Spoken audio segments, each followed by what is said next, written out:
Hey everybody, it is Trags Mike Petralia back with the training camp preview episode of the JungleRoar podcast, and no one better to join me on this edition of the JungleRoar podcast to do that and accomplish that mission than the one and only Paul Dehner Jr. of The Athletic. There he is. Good to be By the back. way, we were just talking, Paul. I like the lighting. It looks brighter in It's a good your day. world. You just hope to wake up and the lighting is perfect. It's all you want. Not too much shine, but you can see me. So I'm happy to be here. Maybe it's just because it's been so long since I've been asked to be on your podcast that technology has advanced. And that's a big part of it since it's been so long. Okay, let's get right to it. There is a book over your left shoulder. I always get that. Well, as we face you over the right shoulder, but over your left shoulder, Joe Burrow, the Athletic publication. When's it going to get done? Is it going to get done? Are we assuming too much here? I mean, it's going to get done. Everybody is so close to the vest on this. I just think that anytime anybody claims they know something, the only thing that I can tell you that they know is that they're lying, because it's just both sides are dealing with whatever they want. It would just be the ultimate stunner if it didn't get done. I keep saying if you listed me the rest of the days on the calendar and said, okay, you got to pick which one is the most likely day. I keep putting it at next Tuesday.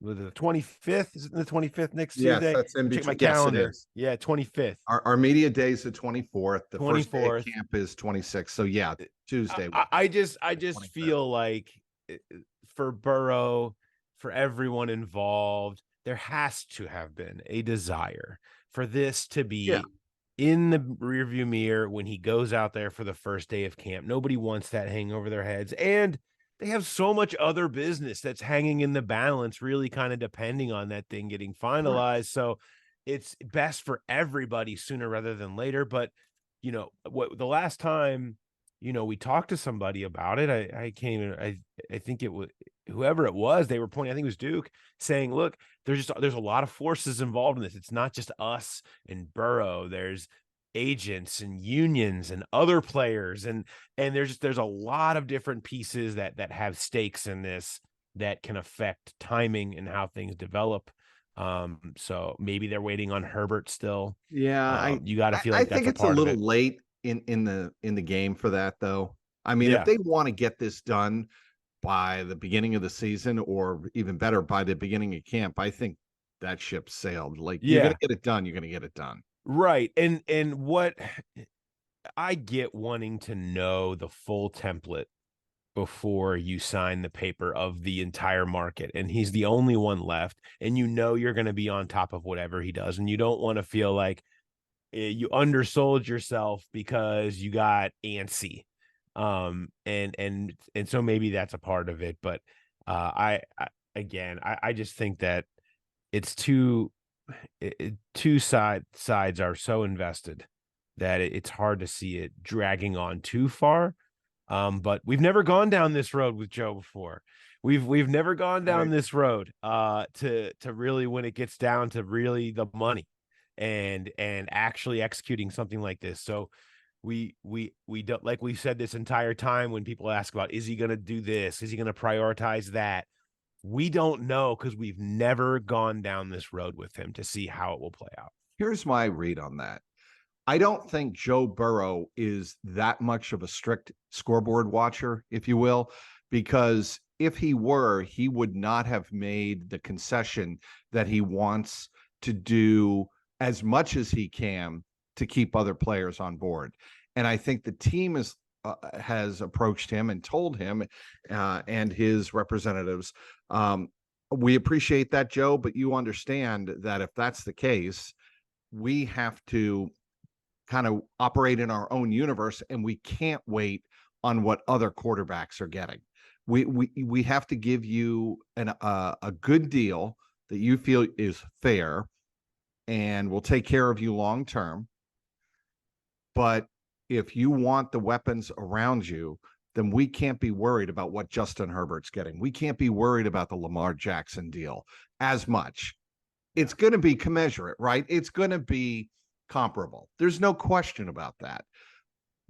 But if Joe Burrow is worried about what Herbert might get, and if it's, I don't know, $5 to $7 million more than what Joe's getting, I just don't see that to be I don't see that as the case. Yeah, I don't either. And I don't, I don't think that necessarily it's Joe that's concerned about that, right? I mean, no, but everybody answers to him. Everybody involved answers to what Joe wants. If Joe decides it's time and let's just cut the best deal that's out there right now, let's go with it, then fine. His opinion probably is also, what is the rush? Would you like to have it done by training camp? Sure. But what's going to happen in camp that's going to change outside of you just want to just focus? Cap, true, but cap numbers. I mean, the cap matters. Sure. No, I'm not saying it doesn't matter, but we're still a month away from cuts, and beyond that from when all the money vests in. And so it's like, I'm with you. Like, I think the understanding of the big picture, certainly from a Bengals point of view, is, man, let's go. Okay, let's get all there. We have a lot of boxes are unchecked right now, big ones too. So let's go. And I totally understand that. But I go back to, and it's funny, who I'm sure we'll talk about here momentarily, when they signed the Joe Mixon deal, the extension, it went on, and we were into the middle of camp, and everyone's like, what is going on with this? And he was, doing his sit-in thing where he was like kind of participating, kind of not. And it was like, and then it happened, and it was a weird timing of it where you were midway through camp. Sometimes these things end up going to the end. It's just a matter of when that ends up being, I guess. So here, and you and I have been in the business long enough, in the sports media business. One thing that has stuck out to me about this whole Joe Burrow situation is the lack of leaks from either side really coming down the pike. I think that's impressive. I think that's admirable. Are you surprised there's been as few leaks from either side? Well, not for the Bengals. Certainly the Bengals not leaking anything is not a surprise, but on the other side of the table. No, because I think when this is proof that if you don't want people to know stuff, it's just not that hard. Okay. Like if you would just, it's not like we're hiding behind the garbage cans in Burrow's neighborhood, with one in of those, the bushes, as my old colleague. Yeah. With Bob one Bradford of those like boom, yes. like microphones, or audio, where we're listening from afar. No, we're not. Right. We're not. People aren't like, that is something that they want.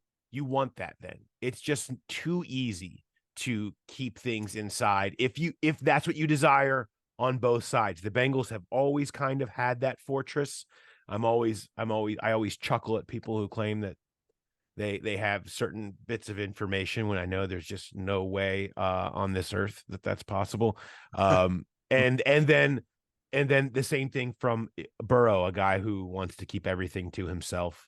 If that's the way he wants to operate, and says, I want to keep this private, like I keep so many things out of the public eye, it's not that hard to do. So I'm not necessarily surprised, just because of the nature of both sides and how they both are generally far on the private side of the spectrum for both player and franchise. Okay, let's get to the Joe Mixon restructure. It doesn't happen often. That's the other aspect of what happened over the weekend that was interesting. The Bengals don't often, and you know this better than I do, they don't often restructure deals.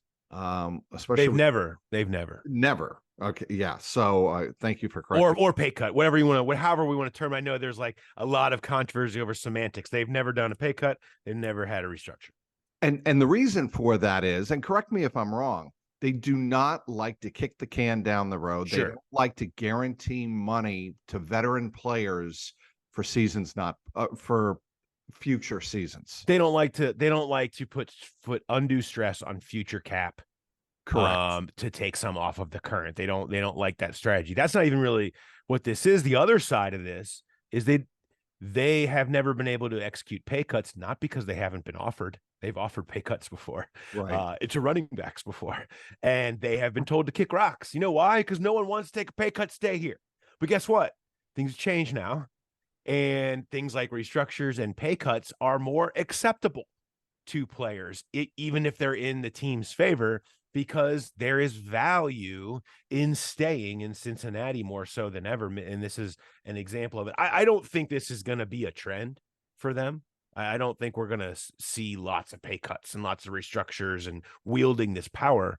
I think this is a one-off with a very unique situation, a unique positional market, a player in a weird spot. There's not a lot I think that you can see as what would be a common thread going forward, but it does speak to where they're at, that players are willing to take less money and still stay rather than go test the market and try to go elsewhere, and willing to listen when it comes to the Bengals saying, hey, we've got to figure out a way to redo this to make you fit. You're not going to like what we're going to tell you. Well, I mean, I think this is a win-win. And the reason I think that is Joe Mixon gets a chance 2 more years, essentially, to get a ring, which, is certainly one of his primary career objectives, win a ring with a team that has that potential. And the Bengals free up some cap money to not only help with the Joe Burrow situation, but also with T Higgins. Is that correct? Would you say that's a fair read or not? I think Mixon was more the winner here than the Bengals. I think Mixon, one, guarantees he doesn't get cut. Right. Because he had no guaranteed cash on this contract. Everything is already sunk cost. They could have easily taken the 5.5 dead and paid 0 in cash this year. I mean, and next year, right? And saved about $10 million on the cap. Right.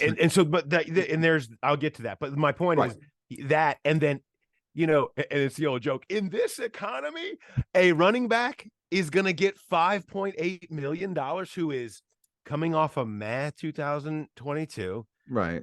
Legal issues off the field he had. You have, a million things going in this, the way the running back market went from bad to cliff this year. And you're going to tell me that he was able to pocket $5.8 million in cash, and if he can have a monster year this year, maybe the Bengals would even keep him around next year. I think that's a very small possibility because they left such an easy exit on the back end of this thing in year 2. But you can collect $5.8 million in cash, and you're in the situation that the offseason Joe Mixon just had, when you had none of that previously guaranteed to you. That's a big win for him. And the Bengals, I think they're overpaying a little bit for what they maybe could have done if they would have approached this situation differently in the beginning.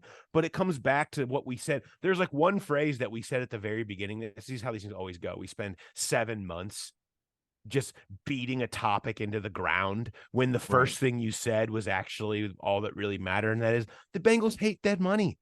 They hate wasting. They want to fulfill all the value in the cap for a given year. So the idea of taking the biggest cap hit in dead money they've ever taken in recent years, the only 2 ones even approaching this were Geno Atkins and Trey Waynes, and those weren't even 5.5. It was 5 and 5.2, and those guys didn't play another down in the NFL after that, because that's how bad the situation has to be for them to even consider it. And Joe Mixon ain't that. You can criticize where he's at, and he's in the decline phase, but he's not in the retirement phase. No. He's still an asset.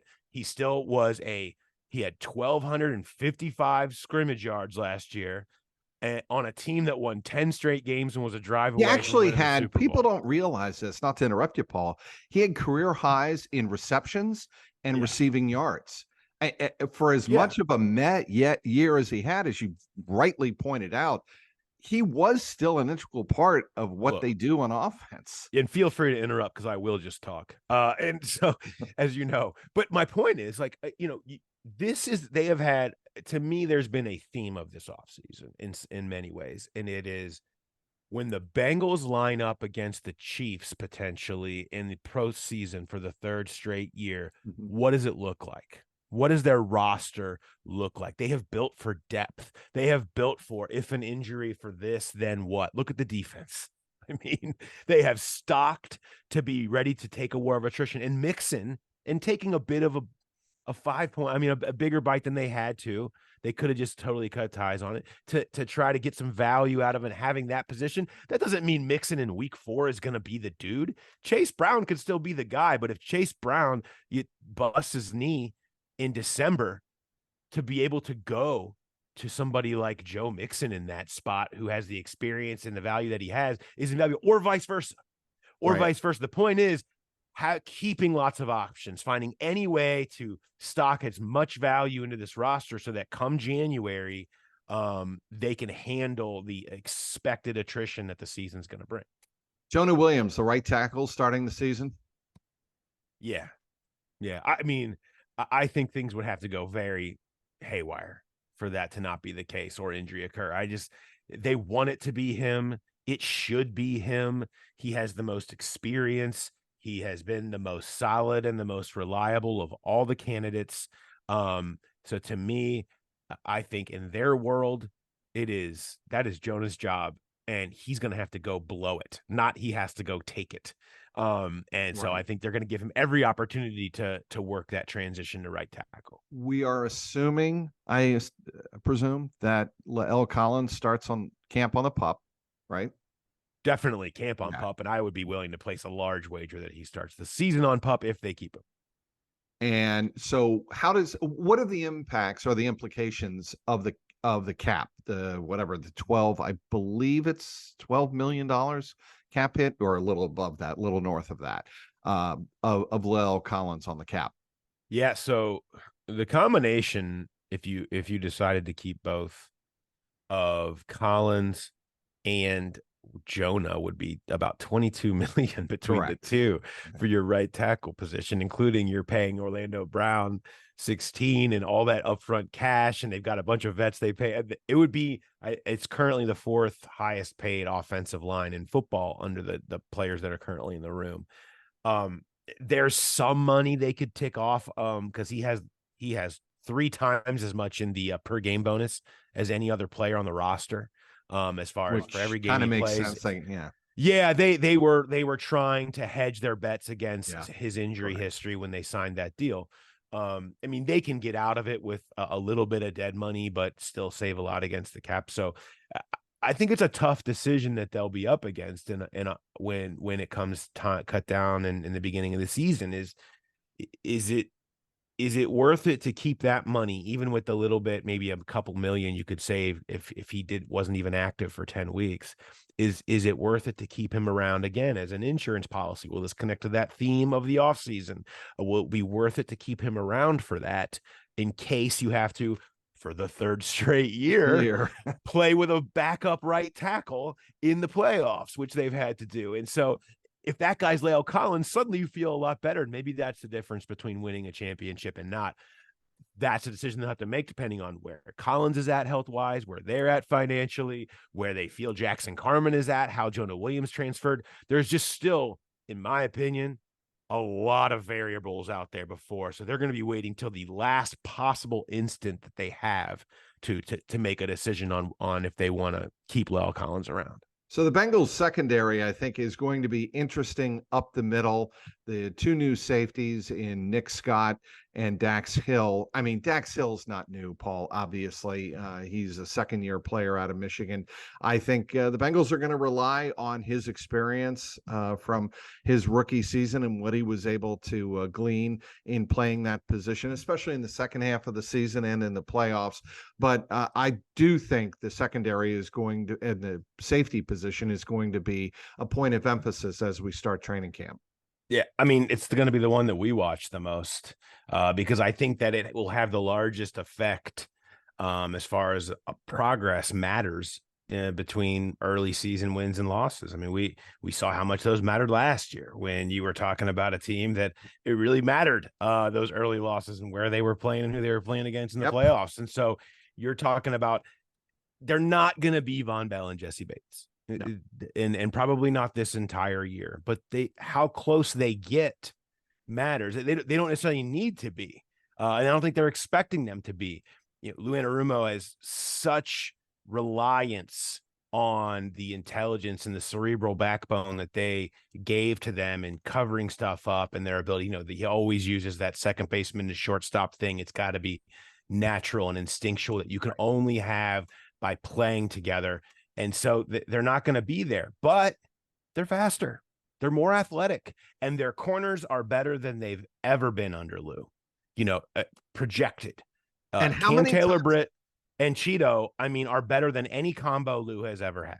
And how many times have we heard Lou Anarumo when he talks to us in Coordinator Tuesday or whenever, at the end of the day on Monday, whenever, how many times has he told us, Paul, that the one thing I need in my corners that you can't replicate anywhere else is speed? How many times has he told us that? No question. You got to be running the right way, though. And this is true, but there is an assumption. If you're on the field why I like for Lou, this, though, Trags, because Dax Hill has had a year to understand which way to run. Like he's going to now have had 2 preseasons before his first season having to play any meaningful snaps at safety. That matters. Understanding the system matters. Now he can go out there and react instinctually. And Nick Scott has been in this league for 4 years and proven a quick study and able to carve out a niche and work his way up. And they targeted him.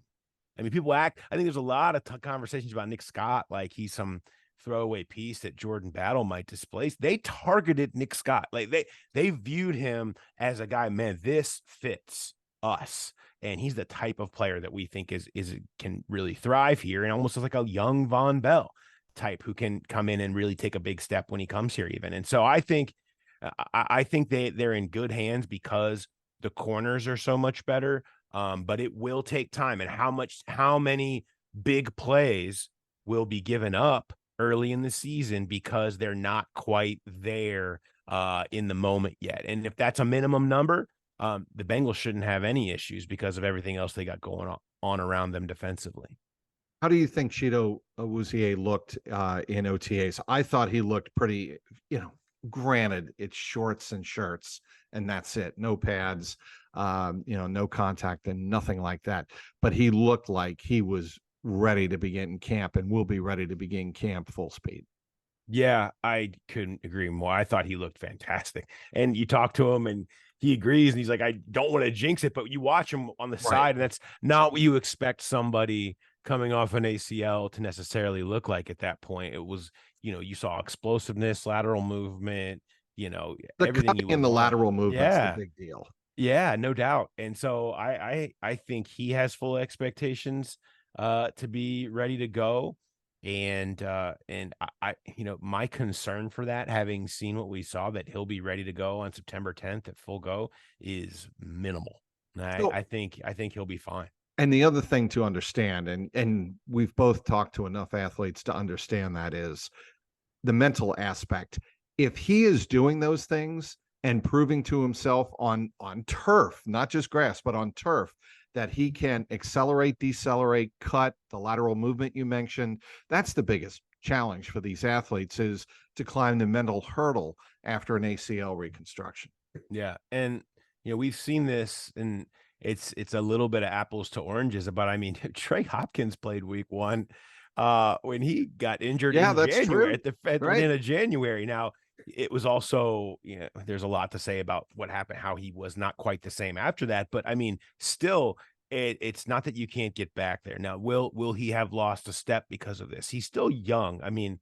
It's not like he's some older guy. We're talking about a 31-year-old corner trying to hang on. He's still very much in his prime. Right. And so modern science, man, it's like, look around the league. Every year there are tons of stories of players coming off of ACLs and looking just fine and playing at a high level the next year. And I think all expectations for both Cheeto and the Bengals and the training staff is that that's exactly what should happen here.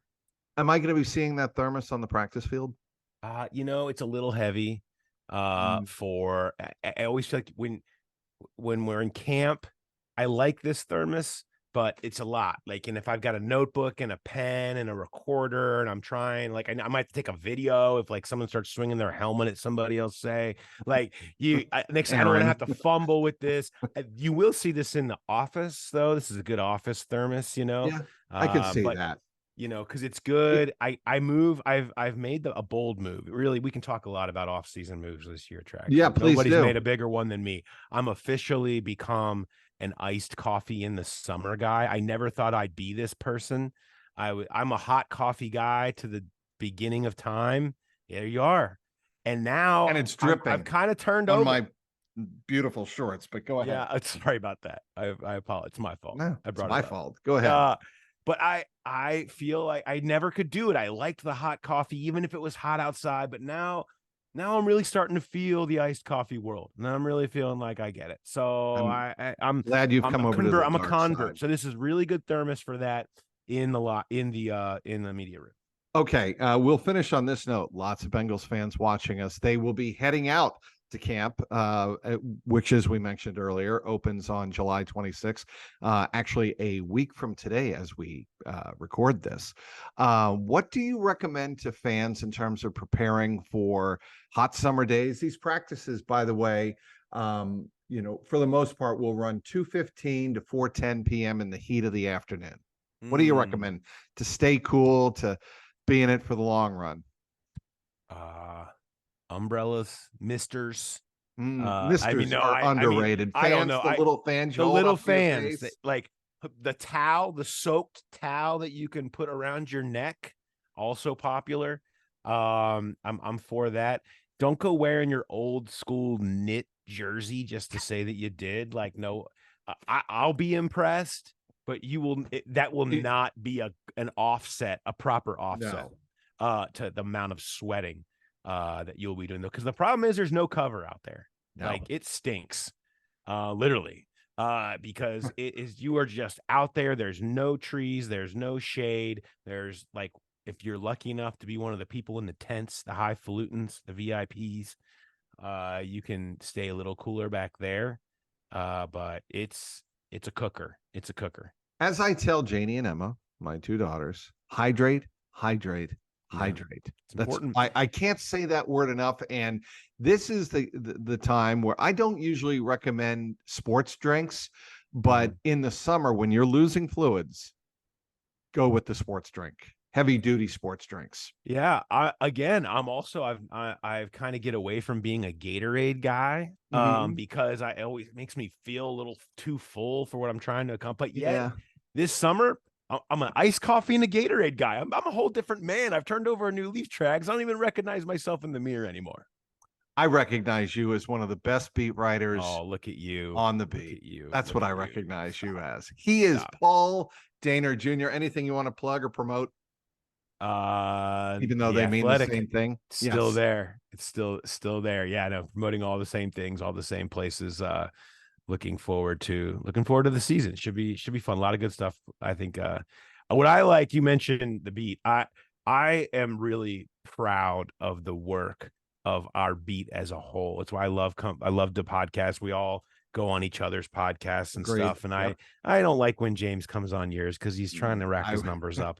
But I love that. I think if you follow the Bengals, I hope people realize how lucky they are to have such talented, varied approaches across the entire beat. Like, everybody does things in a different way, and they all do it really, really well. And I think what that's provided for Bengals fans is a lot of different types of content for everybody. And I love this beat. I think it's really cool how much we all get along. And beyond that, though, I just think everybody's really good. And nobody's trying to be like anybody else. Everybody's kind of trying to carve out their own niche. And I think it shows. And I think Bengals fans benefit from being smarter, from being more informed, and from feeling like they're more connected to the team that they care about. Here's the one really important thing that I would add to what you just said, which I agree with 1,000%, is that what I really love about our beat, having this, I'm entering my third year on it, is that everybody has a different take. Yeah. And everybody is not reporting the same news. And I think that's, in this day and age, that's critical to have, is have different voices with different opinions. And just because they're different opinions doesn't mean they're wrong. And I think it's really important to keep that in mind when you're reading all of our material. Is it should be varied.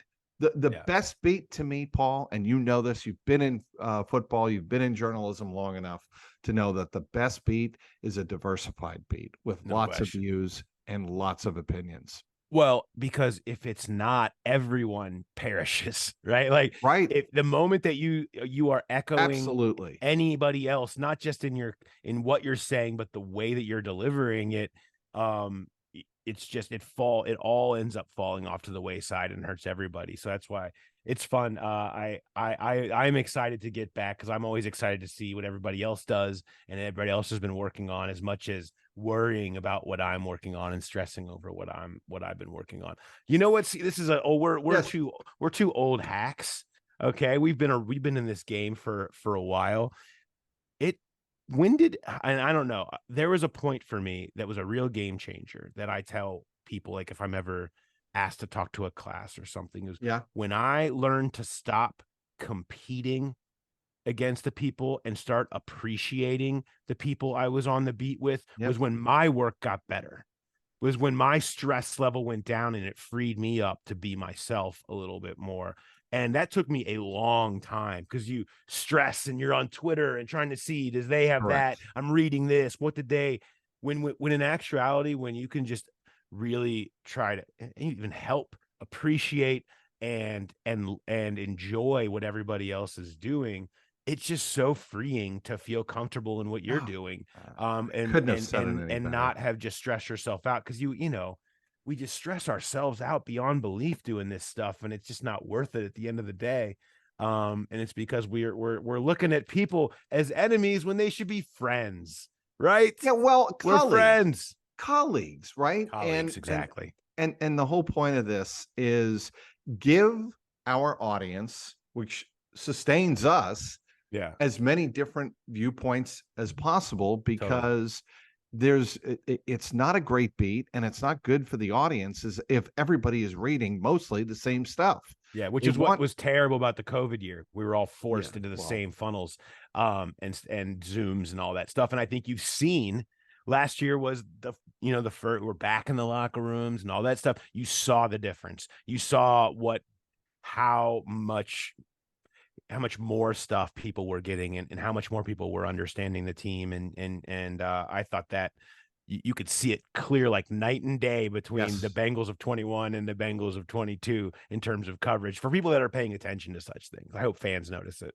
And one more thing, and I'll let you go, but I see in this locker room more of us going up to athletes, going up to players and coaches, for that matter, having one-on-one conversations. And that's where, to me, that's journalism, is when you have discussions with your sources one-on-one, or just have a conversation to get more informed about what you're writing. To me, it's one thing to see what you see and write what you see, but tell me what goes into what these players are thinking, how they're approaching things on the field, off the field.